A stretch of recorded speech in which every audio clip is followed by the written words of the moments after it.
Welcome back, everybody, to another episode of Mette with a fantastic researcher. Today we have Bartik, who will be teaching us about fine-tuning reinforcement learning models. We are very excited to have you with us. I'm really, really happy you had time to join us. So the floor is yours, and we're really excited to hear from you. Yeah, thank you for the invitation, and I am very happy to be here. Yeah, so today I will be talking about fine-tuning reinforcement learning models is secretly a forgetting mitigation problem, and this is a joint work with Maciej Wołczyk, Mateusz Ostaszewski, Michał Bortkiewicz, Michał Zając, Nazwan Paszczanu, Łukasz Kuciński, and Piotr Miłoś. So let's start with the motivation.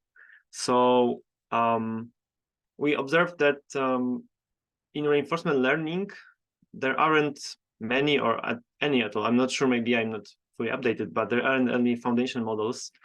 And certainly then they haven't succeeded on similar scale in reinforcement learning as in other domains like language or vision. And we think that one fundamental reason for this is that fine-tuning in reinforcement learning is challenging, and it is challenging and hard and like an open problem a little bit for multiple reasons. So I think that the most common reason people think about is the distribution shift within offline and online training. But in this paper, in this presentation, we will be focusing on a different view of the problem. So we think that the fundamental issue, or one of the issues at least, is that when you have reinforcement learning environment, and if your fine-tuned model, if your pre-trained model saw during the pre-training the whole state space, or at least some parts which can be seen in the later stages of the trajectory in reinforcement learning, but it lacks some details, for example. It cannot, at the beginning of the fine-tuning, cannot fully observe the whole trajectories. Then the model will focus only what it observes, and for the unvisited states, it will forget how to perform and will lose the pre-trained knowledge. So to better illustrate this, we have a diagram here, and we split this into two categories. So the first category we named state coverage gap. So we have close states and far states and some goal here. So you can imagine that the close states is like the first level of some video game, and the far states are like the rest of the levels. So meaning that you have to first finish the first level to go to the later levels, second one, and so on. And if you could imagine that your pre-trained model performs well, but only on the later stages in the game, but doesn't know how to perform in the first level, that it will have to learn the first level, and while doing so, it won't be able to visit the later levels. So we will have the classical issue of forgetting here. So while learning how to get to the second level, it will forget how to behave on the later levels to some extent. And the second category we think exists is an imperfect cloning gap. So in this case, you could imagine that you have model which saw during the pre-training all of the states, but for example, due to the behavior cloning, so maybe it wasn't perfectly, the expert data wasn't perfectly cloned, and the model will also fail at different points in the trajectories.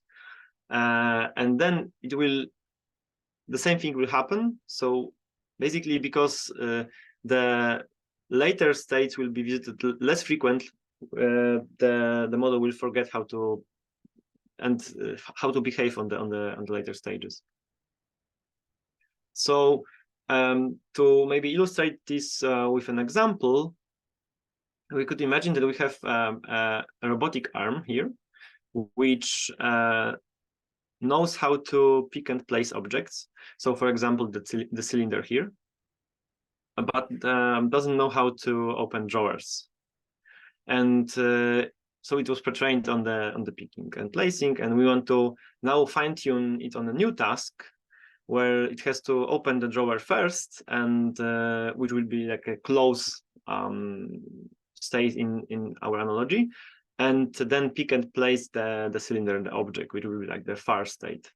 So during the fine-tuning, the model won't observe any picking and placing objects, only will try to learn how to open the drawer. So then you will forget, and something like this will happen, where like the pick and place is this dotted line, where we see the performance of picking and placing objects rapidly falls, and at the same time when the model is learning how to open a drawer. And actually it at least here in this example, it forgets quicker than learning a new task.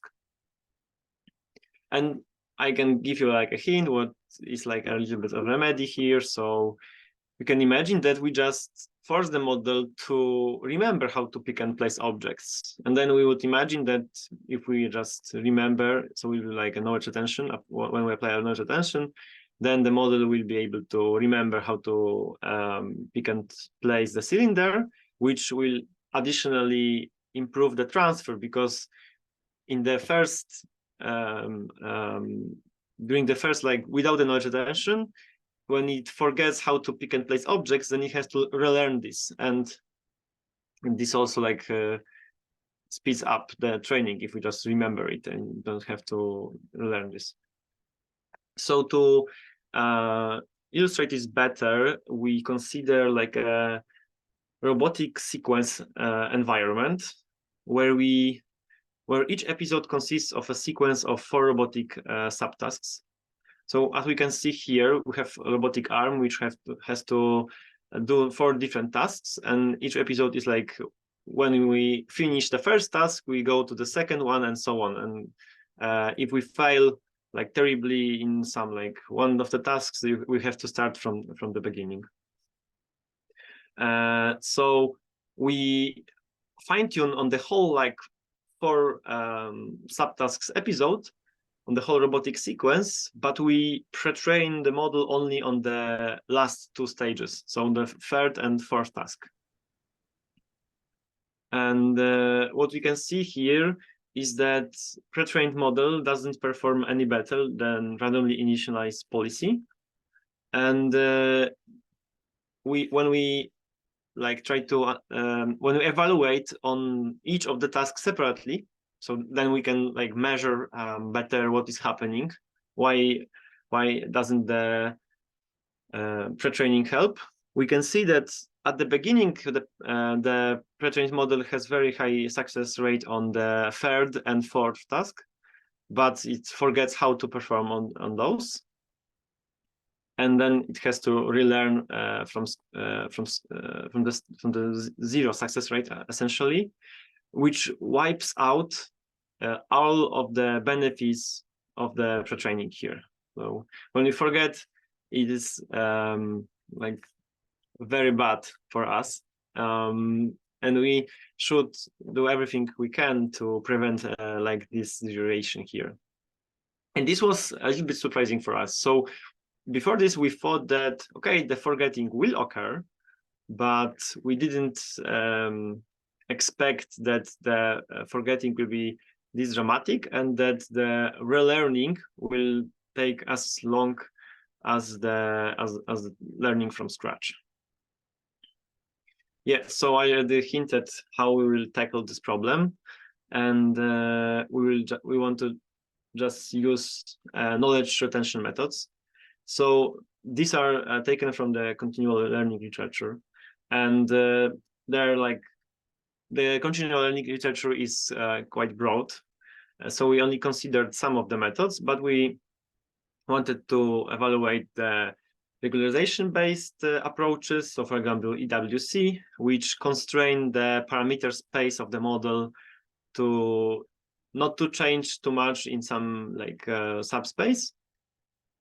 Also, we also consider distillation-based approaches, where we have like teacher and a student, and the pre-trained model is a teacher, and the student has to learn the environment, but at the same time it has to behave similar to the teacher. And we also consider some replay-based approaches. So for example, episodic memory. Bartek, can I ask you one question? Just to make sure I understood correctly. So can you go back to your task on the robot thingy? Yeah. So if I understand, this one. So if I understand correctly, you have a sequence of tasks you want to solve, right? And then you pre-train on like 2 of them or some subset of them, and then you test on another subset where you train either from scratch or starting from the pre-trained model, right? And then you show that forgetting happens. Yeah. So I have a sequence which is one episode is like you have to use a hammer to nail, then you have to like push an object, then you have to unplug something from the wall, and then you have to push an object behind the wall. So we have like four like tasks, but it is one episode. So you can imagine that you have to do some like compositional environment when your agent has to like just walk and then open the door and then come down the stairs and then something like this. So it is like quite artificial here because we wanted to evaluate it, but it represents any compositional environments, and real world is compositional. So we pre-train on the task which come later in the sequence, but it is still one episode. So okay, and you're showing that if you pre-train and then like kind of start from there to continue your compositional task, you actually don't do well. Like you just forget how to solve the previous tasks as well. Yeah. So when we use the pre-trained model, which first knows the states a little bit because the environment dynamics are similar. Each task has like a robotic arm, and but we only see the states which model actually saw in the pre-training later in the episode. Then we forget how to behave on those tasks which come later in the episode. So you can just imagine that you have like a long trajectory, and your pre-trained model only saw the states which come later in the trajectory. And while it is trying to solve the beginning of the trajectory, it forgets the later states will come in the second part. Okay, understood. Okay, cool. Thank you. Great. Like feel free to interrupt me, and if there's anything which isn't clear. So we evaluated different continual methods, and it works. So continual learning methods are able to preserve performance of the pre-trained tasks.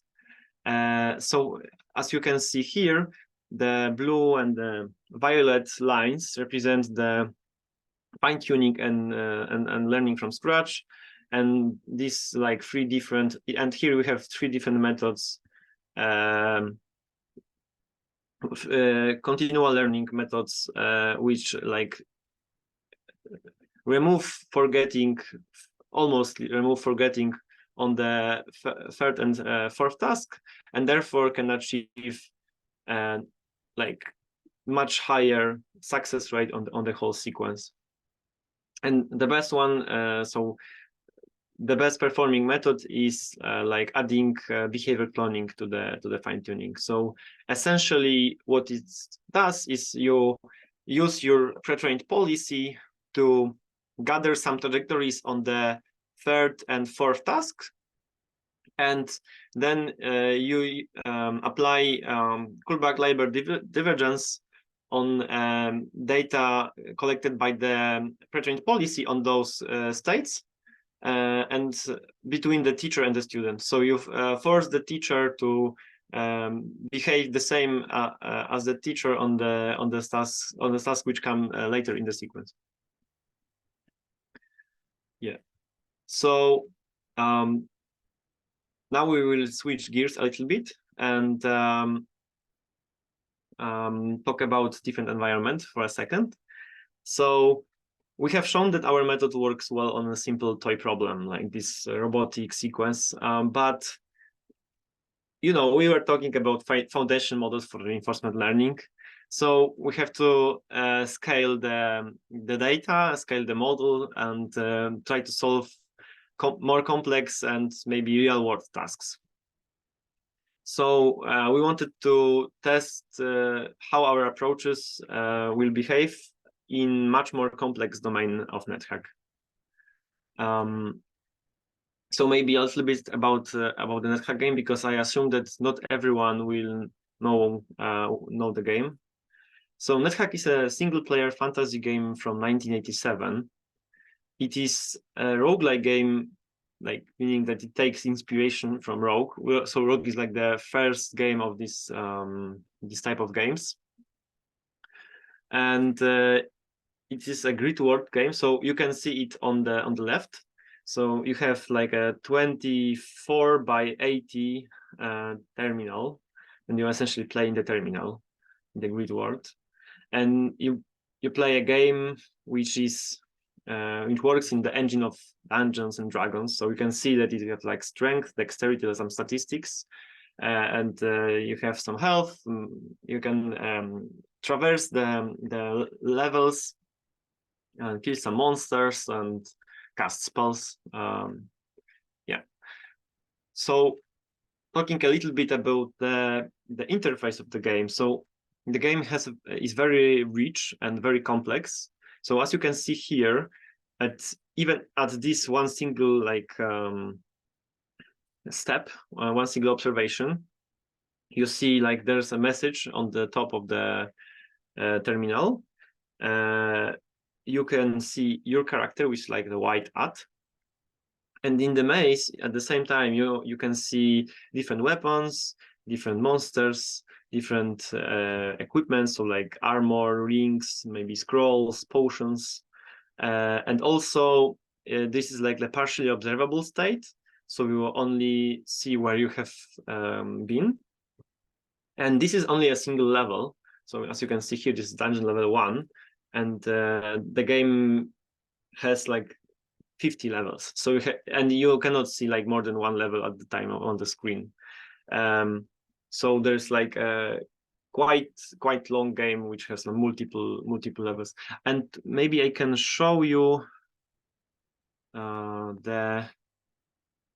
okay, so this is how the game looks like from the perspective of the player. So I'm just showing you a GIF here, but the agent is moving and traversing the dungeon here. I'm not sure. I think this is like a neural agent or some kind, but yes, it just descends the dungeon. Yeah. So why is NetHack important for reinforcement learning? One might ask. And so one thing it has a clearly defined goal: descend to the deepest level of the dungeon and retrieve the amulet. This is like a quest which your deity gave you, and you have to go beat all of the monsters and 50 levels and retrieve the amulet.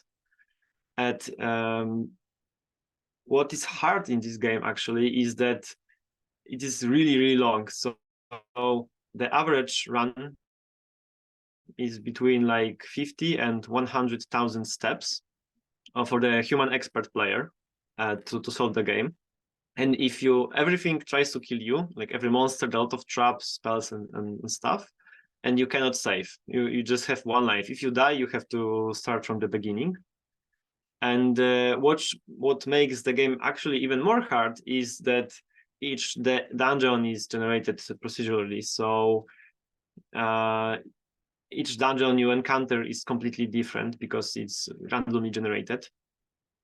So there are some like parts of the dungeon which have some style and will resemble like different parts of the dungeon, but you will never encounter like the same layout.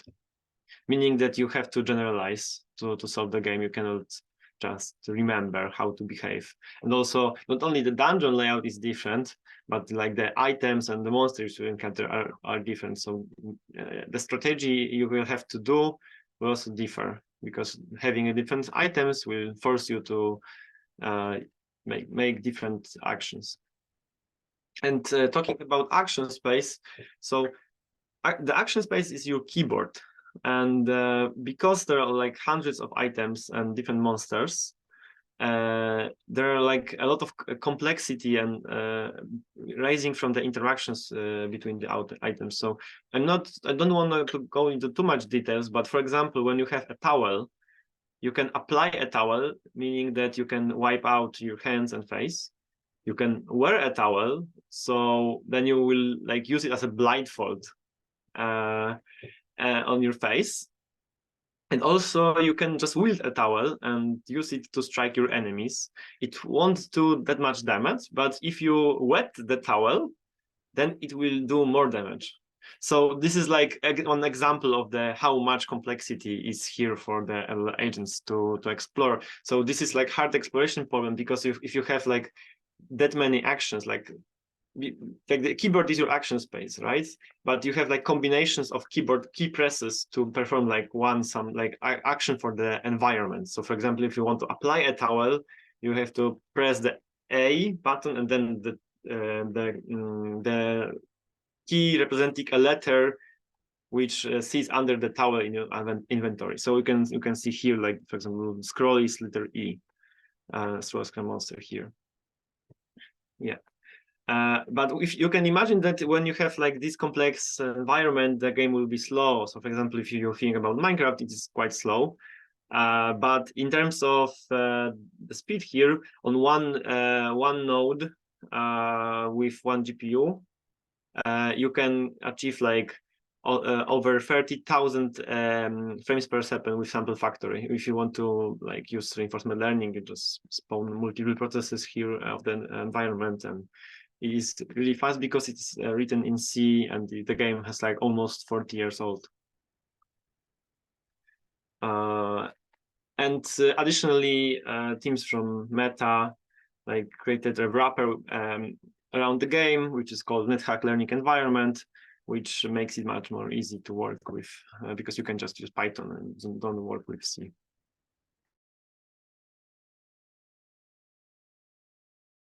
Years ago, there was like a NetHack challenge on NeurIPS where people created like agents and bots and symbolic bots to play the game.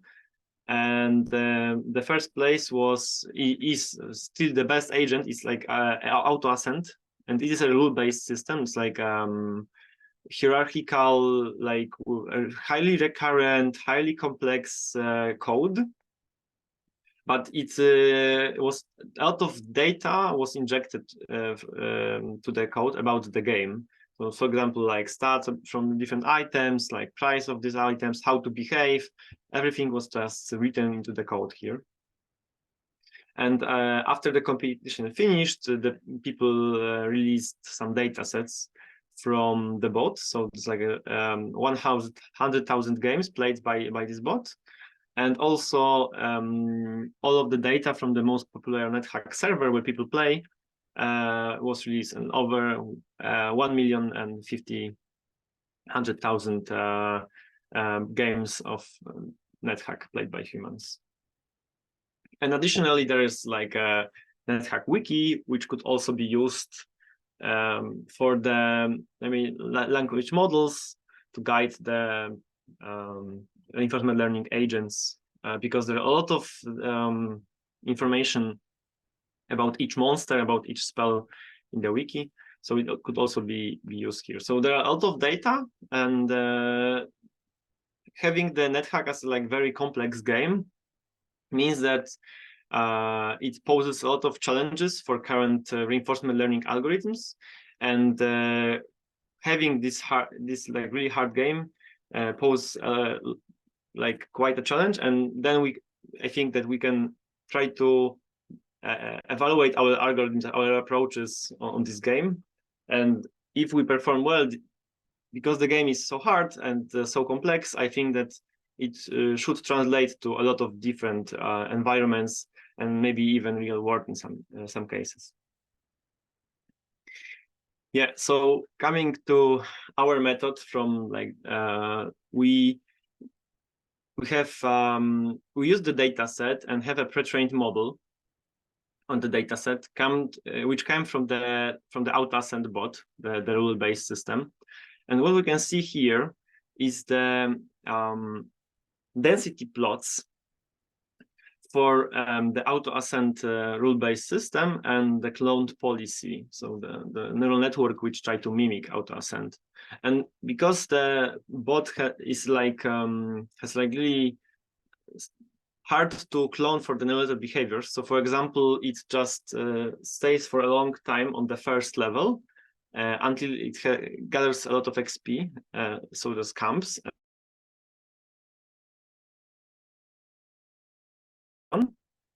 Then the cloned policy has hard time distinguishing when it should go deeper into the stairs to the second level. So we can see that most of the time it stays on the first level for a lot of turns and only rarely goes deeper.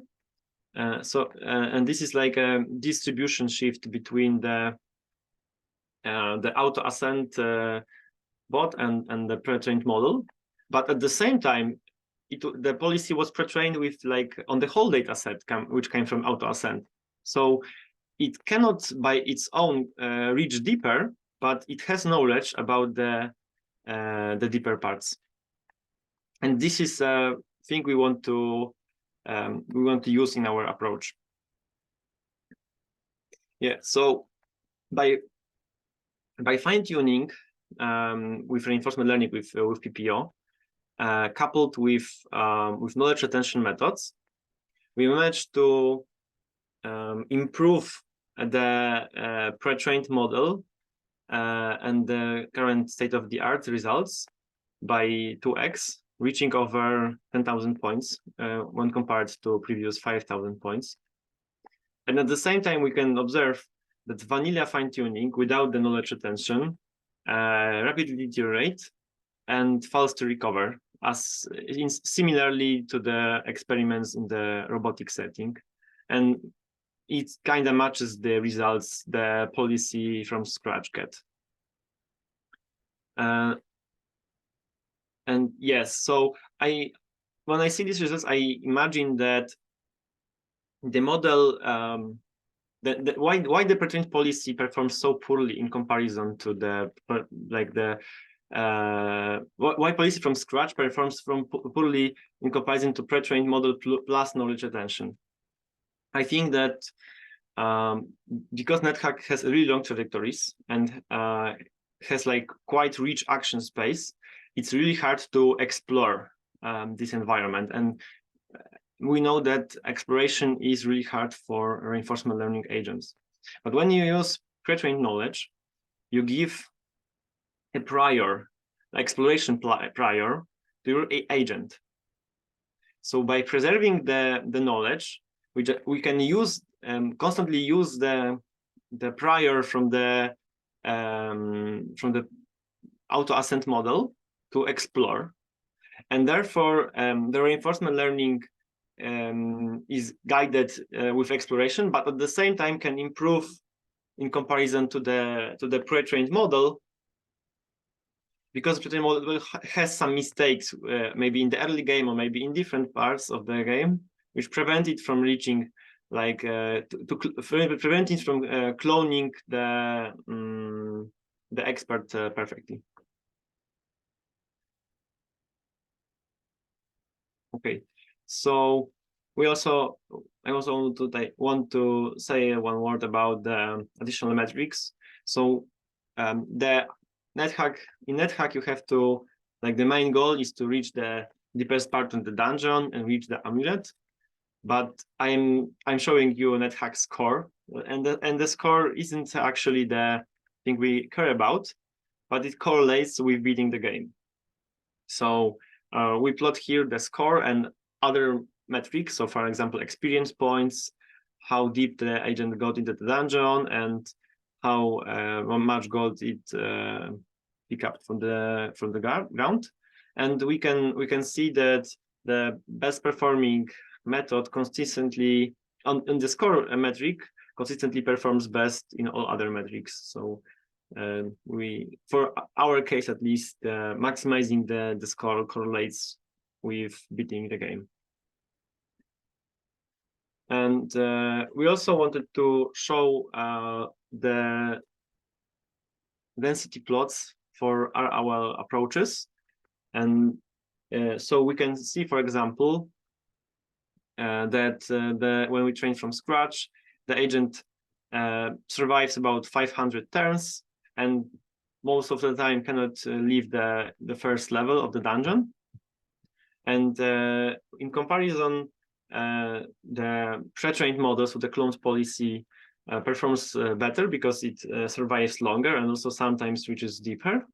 But when we fine-tune, something terrible happens, and we don't actually really know why this would happen, that the agent forgets this badly and it stops reaching the deeper part of the dungeon, but at the same time it also survives shorter, so it just dies more quickly. But when we apply the knowledge retention methods, we observe that our agent not only survives longer. So for example, if you look at the left corner here, you can see that sometimes the pre-trained policy died quite quickly. So it improved upon that and also managed to reach deeper. So we also evaluated some failure cases. So we plot here the most common deaths for each of the methods.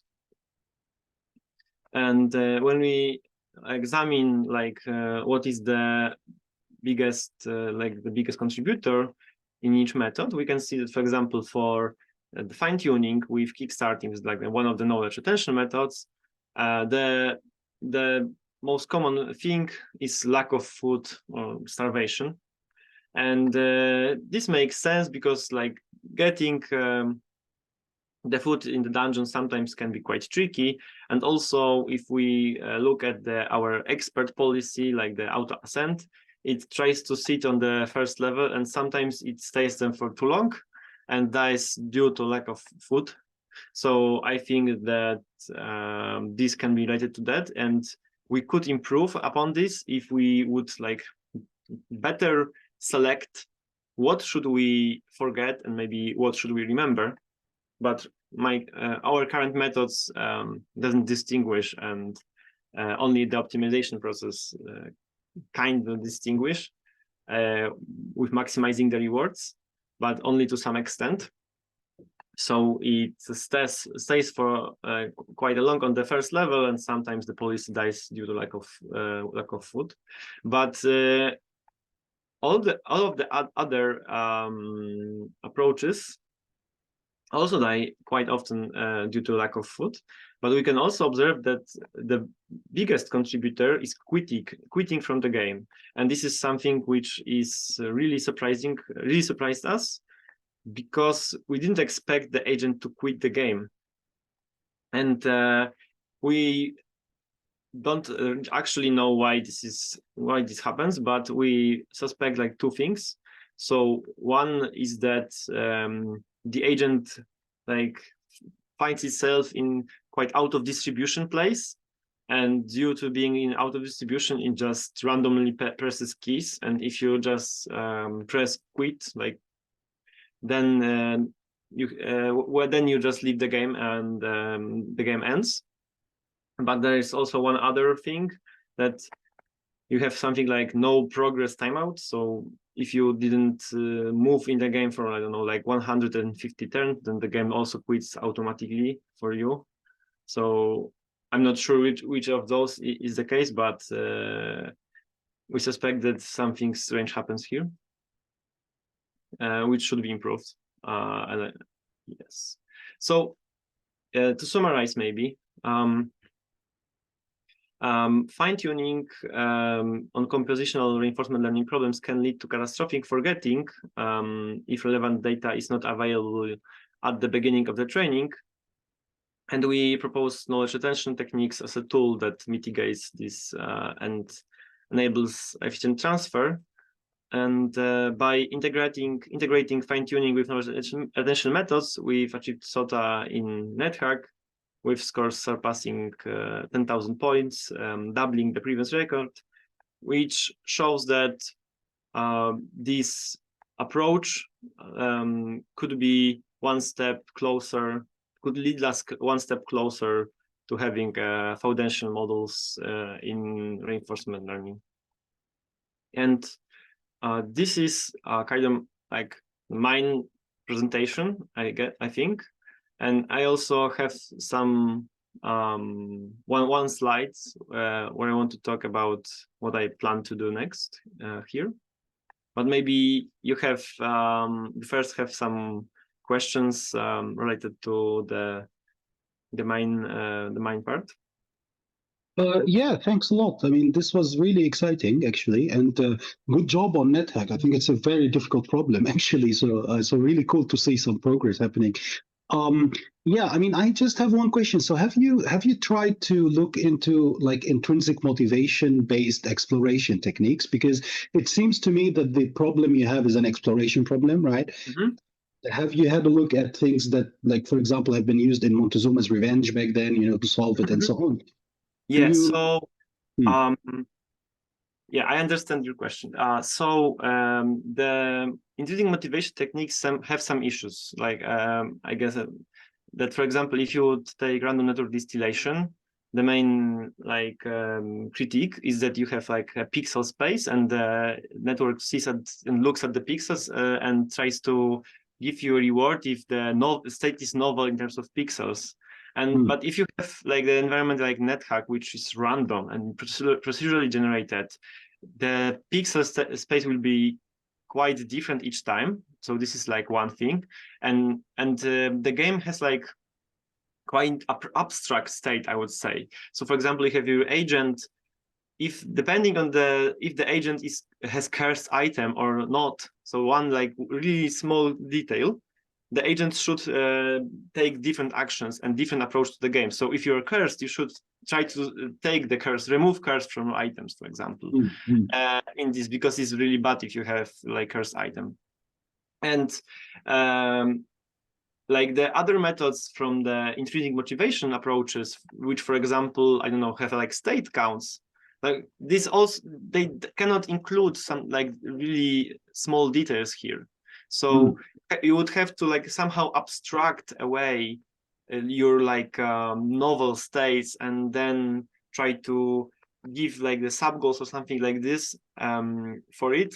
But this is really hard because if your sub goals are really abstract, how would you verify if you completed the sub goal or not? Yeah, and one other method which works very well in Montezuma is like Go Explore. And Go Explore works by memorization, so it uses the game on like in Montezuma and tries to like checkpoint different parts of the Montezuma labyrinth, and when it like it's like hard-coded exploration algorithm, and when it finishes the game, you can just recover the whole action sequence you have to take from the trajectory. So you cannot do this in NetHack because each time you start a new game, you have like completely different dungeon. Right. Yeah, so like in a part, the NetHack is like a game which was picked up as the next challenge for reinforcement learning algorithms because Go Explore like kind of hacked Montezuma. Yes. Right. And what about meta RL approaches? Do you think those could be anything useful to mitigate the forgetting in general? Not only in NetHack, but in general. I didn't think about meta RL in this context. I think, like in a way, your agent has to generalize because each time you play, you have a different environment. but I don't have like explicit set of like tasks which I then try to solve and then evaluate on some new tasks like in the meta learning regime. So I'm not sure. I'm also not well read in the meta learning literature, so I don't know which approaches you could actually have in mind when asking about meta RL. Yeah, no problem. I mean, I think you're right. Yeah, no, I mean, I think the problem setting could be a little bit different as well. The two. Yeah, but so there I think is one thing I want to talk about. Uh-huh. So when I was talking about exploration problem here and using the pre-trained knowledge to kind of combat the really hard exploration problem, it works fine as long as your expert is good. But if you have imperfect expert, and we have imperfect expert here, so we know that our expert performs poorly. It performs like about 17,000 points. This is like the auto ascent. In comparison to neural approaches, which get like 2,000, is marvelous. But in comparison to humans, which get in millions, points in millions, the any of the approach currently is not comparable at all. So I think that if you want to beat the game, we want to discover new strategies, new behaviors that aren't present in this auto ascent bot, even if you have pre-trained knowledge. And we could do this in different ways. So we could use trajectories from human data somehow, which is also quite problematic because, for example, we have like 1.5 million trajectory of human data, but most of them is really poor because there consists like trajectories of humans which don't know how to play the game and just die in a few hundred steps. But there also are some which can solve the game. But this data set is quite hard to work with. Right.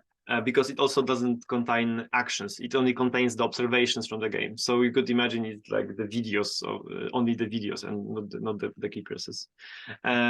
So what I think is one of the most prominent issues, like approaches, approaches to solve like the discovery of new strategies is how to use the text, how to combine language models with reinforcement learning. Because I mentioned before that I have NetHack Wiki. So essentially the wiki describes like each monster has its page, each item has its page, each spell has page, and also there are a lot of like meta pages. So how to behave on some like early game and maybe mid game and late game. How should you play as if you play particular class, because you can play with 10 different classes. And it has a lot of tips, hints, because you cannot just state the solution how you should behave, because the game is random. So you only can give you a hint, something like this. So, but there's a lot of text, and you cannot just give like the whole text. You would have to try to extract only the relevant parts of the text for a given like situation in the game. So I think that because LLMs can reason and leverage and could leverage information from the NetHack Wiki, we should somehow use it and let the reinforcement learning discover the strategies described in the text, which will be much more efficient than just use random actions. But there's a lot of like issues with that. So how to connect the language space and actions? For example, the model could just ignore the text if we just provide the text as the prompt or something like this to reinforcement learning agent, and we would ask it to perform the task, but how would we enforce it? So, for example, we were talking about sub-goals before. So we could provide sub-goals in the abstract space, which is text, but then we would somehow verify if the agent fulfilled the sub-goal or not. So I believe that maybe we could try to approach this issue with, I don't know, like something like Clip, where you could use contrastive learning, and then use maybe like then use it to connect the actions from the the environment with the text, something like this, or maybe the observations with the text.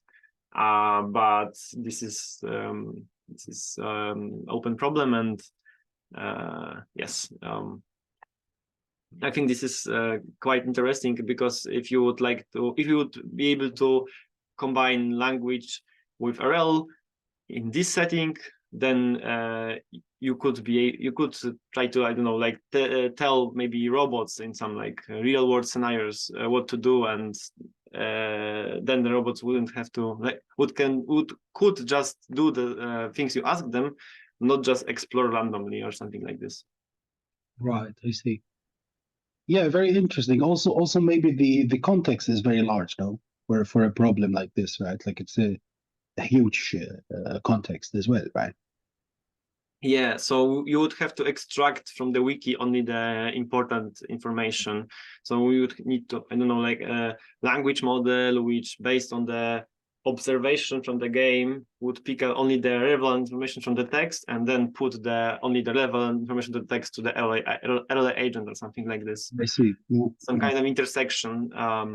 Yeah, so Mhm. their work, I think I read some papers about this, but currently no one has like solved this issue and applied in like a bigger scale or something like this. Right. Okay, awesome. Yeah, I mean, those make sense. So we also have some audience with us. I want to see if anybody from the audience has any questions as well. So if you do, please unmute yourself and then ask your questions.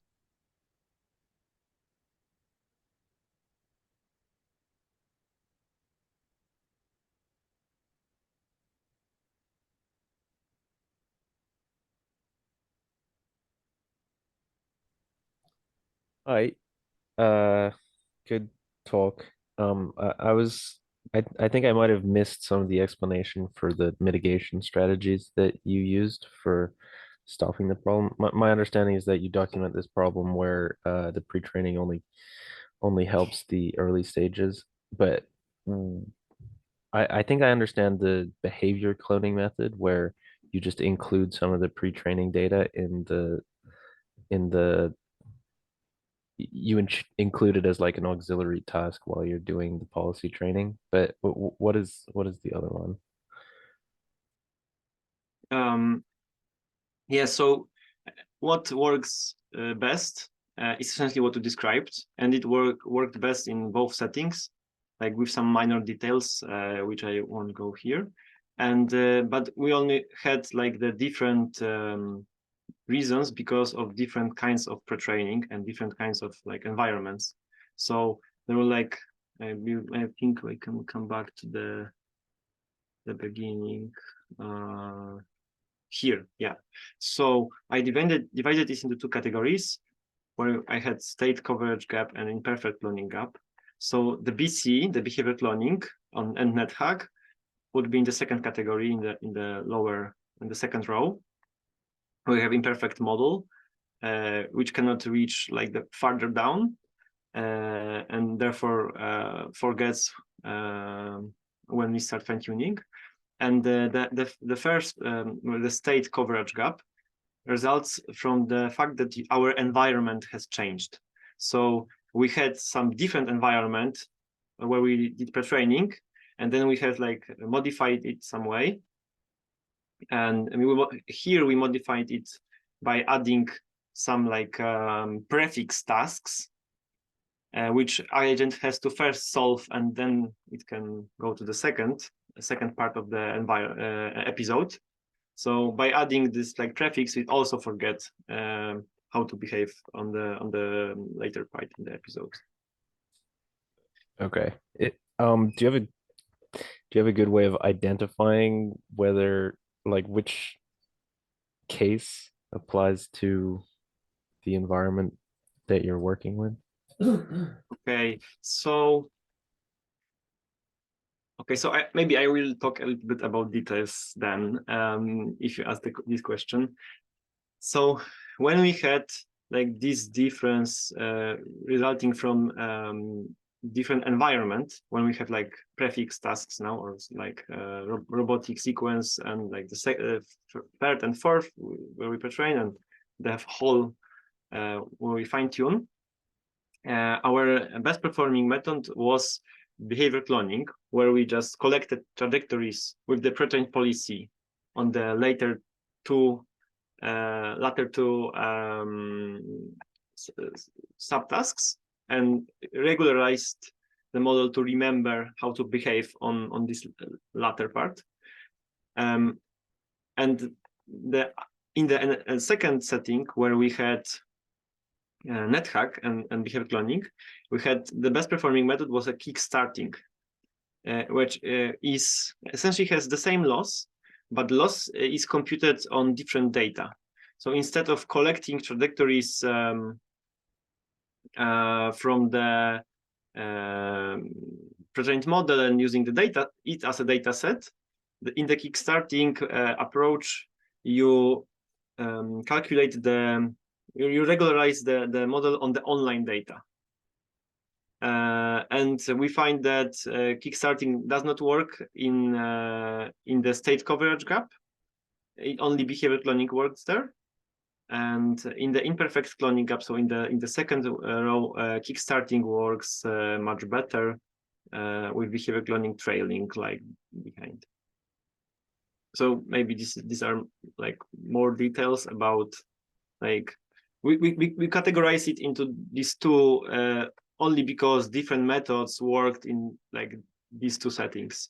But otherwise, this is like a simplification, and maybe you could say that in general, when you try to fine-tune your reinforcement learning model, you should apply knowledge retention methods.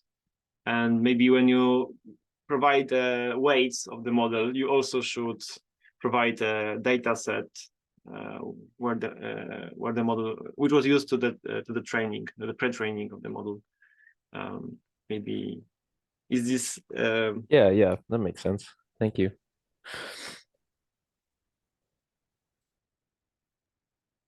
All right, cool.